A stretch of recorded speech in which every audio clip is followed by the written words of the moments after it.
ഏതാണ്ട്. പക്ഷേ B J P ഒരു 70 കടന്നു പോയാൽ പോലും അത്ഭുതപ്പെടേണ്ടതില്ല. വെറും 101 സീറ്റുകളിൽ മാത്രം മത്സരിച്ച ബി ജെ പി ഇപ്പോൾ 66 സീറ്റുകളിൽ ലീഡ് നേടുന്നു. അതേ സീറ്റുകളിൽ മത്സരിച്ച ജെ ഡി യു 101 സീറ്റുകളിൽ മത്സരിച്ച ജെ ഡി യു 64 സീറ്റുകളിൽ എൻഡിഎയിൽ ബി ജെ പിയും അതോടൊപ്പം തന്നെ ജെ ഡി യുവും തമ്മിലുള്ള വലിയൊരു മത്സരം നടന്നിരുന്നു എന്ന് കൂടിയാണ്. സൈലന്റ് ആയ ഒരു മത്സരം. കാരണം അവിടെ അധികാരത്തിലിരിക്കുന്നത് 3ാം തവണയും നരേന്ദ്രമോദി സർക്കാരാണ്. 12 എം പിമാരാണ് ജെ ഡി യുവിന് കേന്ദ്ര സർക്കാരിന്റെ ഭാഗമായുള്ളത്.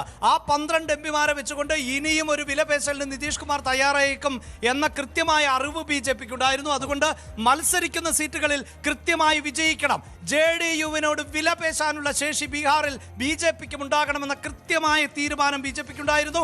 അതുകൊണ്ട് തന്നെയാണ് ബി ജെ പി അത്തരത്തിലൊരു പ്രവർത്തനം നടത്തിയത്. മറ്റൊരു തന്ത്രം കൂടി ഫലിച്ചിട്ടുണ്ട്. കാരണം എൽ ജെ പിയെ ഒപ്പം നിർത്തുക എന്നുള്ളത് ജെ ഡി യുവിനോട് എൽ ജെ പിക്ക് താല്പര്യമില്ല. അതുകൊണ്ട് തന്നെയാണ് കഴിഞ്ഞ തവണ എൽ ജെ പി വേറെ മത്സരിച്ചത് 135 സീറ്റുകളിൽ. ഇത്തവണ എൽ ജെ പിയെ മുന്നണിയിലേക്ക് തിരികെ കൊണ്ടുവന്നത് നിതീഷ് കുമാറിനെ ഒതുക്കുക എന്നുള്ള ഒരു ലക്ഷ്യം കൂടി അതിനകത്തുണ്ടായിരുന്നു. എൽ ജെ പി തങ്ങളുടെ ശക്തി കേന്ദ്രത്തിൽ 13 സീറ്റുകളിൽ ഇപ്പോൾ ലീഡ് ചെയ്തു എന്ന് പറയുമ്പോൾ അതൊരു ഗെയിനാണ്. അവർക്ക് 28 സീറ്റുകളിൽ ആകെ മത്സരിച്ച എൽ ജെ പിക്ക് മിക്കവാറും ഒരു 15 സീറ്റെങ്കിലും കിട്ടുമെന്ന് പറയുമ്പോൾ അത് ബി ജെ പിക്ക് ഒപ്പം തന്നെ നിൽക്കുന്ന, അതിൽ ഉറച്ചു നിൽക്കുന്ന ഒരു പാർട്ടിയിൽ നിന്ന് കിട്ടുന്ന ഒരു പിന്തുണ കൂടിയായി മാറും. അപ്പോൾ വിലപേശൽ ശേഷി ജെ ഡി യുവിന് കുറഞ്ഞു വരും. എന്തായാലും മുന്നണി ഒന്നിച്ച് ഭരണത്തിലേക്ക് എത്തുകയാണ്, ഭരണ തുടർച്ച നേടുകയാണ് ബീഹാറിൽ. അപ്പോൾ ഡബിൾ എഞ്ചിൻ സർക്കാർ എന്നുള്ള വാഗ്ദാനം അത് ഫലിക്കുകയാണ്. എന്തായാലും 2ാം ഘട്ടത്തിന്റെ കലാശക്കൊട്ടിൽ പ്രധാനമന്ത്രി നരേന്ദ്രമോദി സീതാഘട്ടിൽ വെച്ച് അവസാനിപ്പിച്ചത് ഞാനിതാ തെരഞ്ഞെടുപ്പ് പ്രചാരണം അവസാനിപ്പിക്കുന്നു, ബീഹാറിൽ നിന്ന് ഡൽഹിയിലേക്ക് പോകുന്നു, വരും ദിവസം ഞാൻ വളരെ പെട്ടെന്ന് ബീഹാറിലേക്ക് തിരികെ എത്തും, അത് നിതീഷ് കുമാറിന്റെ സത്യപ്രതിജ്ഞാ ചടങ്ങിന് വേണ്ടിയായിരിക്കും എന്നുള്ളതാണ് നരേന്ദ്രമോദി സീതാഘട്ടിൽ പറഞ്ഞു വെച്ച് പോയത് തന്നെ സംഭവിക്കുന്നു എന്ന് വേണം നമുക്ക് ഈ മണിക്കൂറുകൾ വിലയിരുത്താൻ. ഇൻട്രസ്റ്റിംഗ് ആയിട്ടുള്ള ഒരു കാര്യമുണ്ട്. ഇപ്പോഴത്തെ ഇലക്ഷൻ കമ്മീഷന്റെ വിവരം വെച്ച് നോക്കിയാൽ ഇപ്പോഴത്തെ കൗണ്ടിംഗ് അതിപ്പോൾ നമ്മൾ കൊടുത്തതിനേക്കാൾ കുറച്ച് ഡേറ്റയെ വന്നിട്ടുള്ളൂ. കാരണം ഇത് ബൂത്ത് ബൈ ബൂത്ത് ആണ് ഈ 152 എന്ന് പറയുമ്പോൾ. പക്ഷേ ഇലക്ഷൻ കമ്മീഷന്റെ സൈറ്റ് നോക്കുകയാണെങ്കിൽ അതിൽ മൊത്തം വോട്ട് ഷെയർ നോക്കുമ്പോൾ 50% കടന്നിരിക്കുകയാണ് എൻ ഡി എയുടെ വോട്ട് ഷെയർ. അതായത് എത്രമാത്രം മുന്നേറ്റം ഈ ഘട്ടത്തിൽ ഔദ്യോഗികമായിട്ടുള്ള ഫലങ്ങൾ ലീഡ് നില അറിയുമ്പോൾ പോലും എൻ ഡി എ ക്രോസ് ചെയ്തിട്ടുണ്ട് എന്നുള്ളതാണ്. 50% കൂടിയിരിക്കുകയാണ്. കഴിഞ്ഞ തവണ വെറും 0.02 വ്യത്യാസം മാത്രമായിരുന്നു ഉണ്ടായിരുന്നത്. എന്തായാലും ഒരു കാര്യം കൂടി പ്രേക്ഷകരെ ഓർമ്മിപ്പിക്കാനുള്ളത്, ഇപ്പോൾ ഈ 152, 78 എന്ന നിലയിലേക്ക് പോകുമ്പോൾ 243 സീറ്റുകളിലെ ഫലമല്ല നമ്മൾ പറഞ്ഞുകൊണ്ടിരിക്കുന്നത്.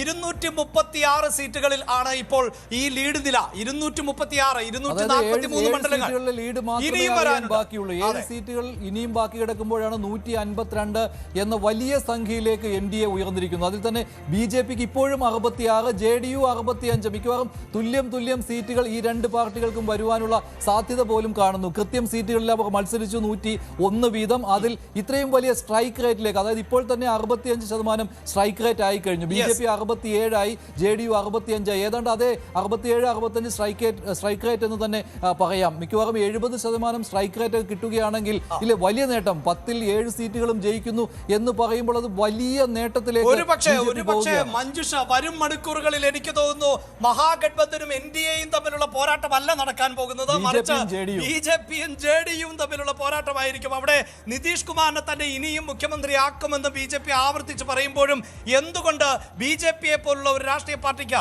ദേശീയ തലത്തിൽ നിരവധി നേതാക്കളെ അടക്കാം, അത് ഉയർന്ന ജാതിയിൽ നിന്ന് താഴ്ന്ന ജാതിയിൽ നിന്നൊക്കെ വിശേഷിപ്പിക്കപ്പെടുന്ന എല്ലാ വിഭാഗങ്ങളിൽ നിന്നും കൃത്യമായി ഷാനവാസ് ഹുസൈനെ പോലെയൊക്കെയുള്ള നേതാക്കളെ എല്ലാ വിഭാഗത്തിൽ നിന്നും ദേശീയ രാഷ്ട്രീയത്തിലേക്ക് സംഭാവന ചെയ്യാൻ സാധിച്ചിട്ടുള്ള ബീഹാറിൽ എന്തുകൊണ്ട് ബി ജെ പിക്ക് ഒരു മുഖ്യമന്ത്രി ഉണ്ടാകുന്നില്ല എന്ന ചോദ്യം കൂടി ഉയരുന്നുണ്ടായിരുന്നു.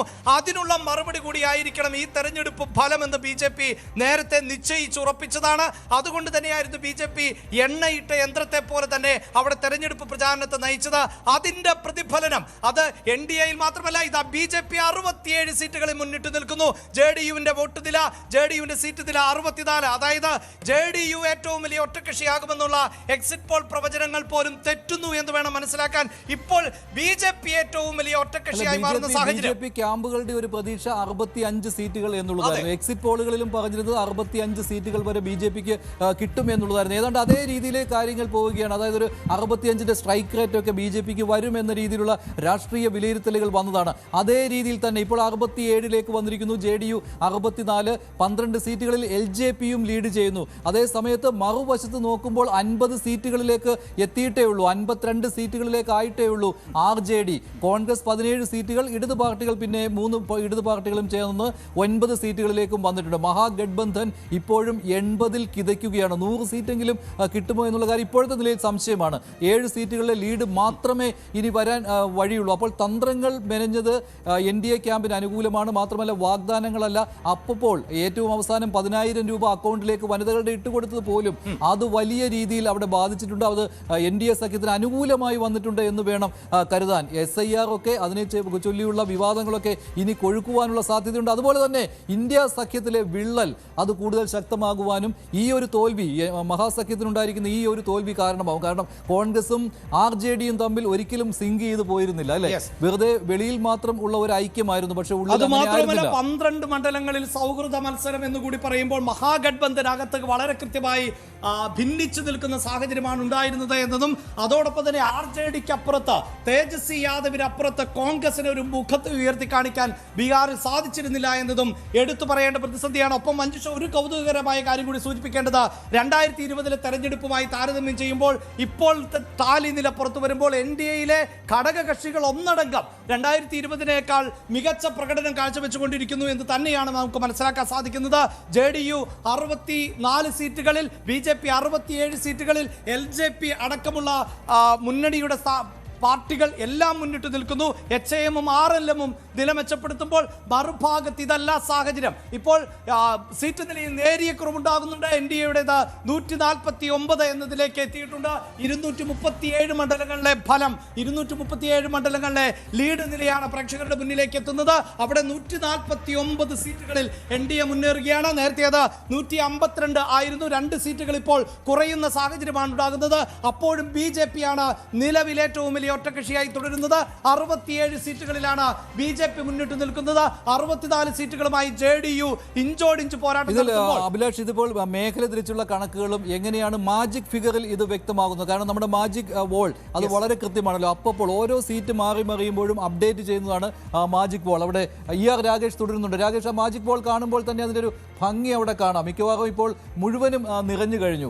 ഇനി ഏതാണ്ട് 7 സീറ്റിൻ്റെ എന്തോ മാത്രമേ ഇനി ലീഡ് വരാനുള്ളൂ. അതുകൊണ്ട് ഇപ്പോൾ 6 സീറ്റുകളുടെ ലീഡ് മാത്രമേ വരാൻ ബാക്കിയുള്ളൂ. അപ്പോൾ മാജിക് ബോൾ നിറഞ്ഞു കഴിഞ്ഞു. അതിൽ കാണാം NDAയുടെ 152 സീറ്റിന്റെ ആ മുന്നേറ്റം. അതെ, 237 മണ്ഡലങ്ങളിലെ ഫലസൂചനകൾ വരുമ്പോൾ വ്യക്തമായ ആധിപത്യം ഈ ഘട്ടത്തിൽ ഏതാണ്ട് 9:40 ആകുമ്പോൾ NDAയ്ക്കുണ്ട്. 152 സീറ്റുകളിൽ NDA ലീഡ് ചെയ്യുന്നുണ്ട്. അതായത് കഴിഞ്ഞ തവണത്തെ അപേക്ഷിച്ച് 34 സീറ്റുകളിൽ ഈ ഘട്ടത്തിൽ അധികമായി ലീഡ് ചെയ്യുന്നുണ്ട്. ഇന്ത്യ സഖ്യം 80 എന്ന നിലയിലാണ് ഇപ്പോൾ ഉള്ളത്. അതായത് 31 സീറ്റുകളുടെ കുറവ് കഴിഞ്ഞ തവണത്തെ അപേക്ഷിച്ച് അവർക്കുണ്ട്. മറ്റുള്ളവർ എല്ലാ കാലത്തും ബീഹാറിൽ വലിയ ഫാക്ടർ ആവാറുള്ളതാണ്. പക്ഷേ ഇത്തവണ 3 സീറ്റുകളിലാണ് ലീഡ് ചെയ്യുന്നത്. JSP ജൻസുരാജ് പാർട്ടി, പ്രശാന്ത് കിഷോറിന്റെ പാർട്ടി 2 സീറ്റുകളിൽ ലീഡ് ചെയ്യുന്നു. ഏതായാലും മേഖല തിരിച്ചുള്ള കണക്കുകളിലേക്ക് പോവുകയാണെങ്കിൽ വ്യക്തമായ ആധിപത്യം എല്ലാ മേഖലകളിലും NDA സഖ്യത്തിന് ഉണ്ട് എന്ന കാര്യത്തിൽ സംശയം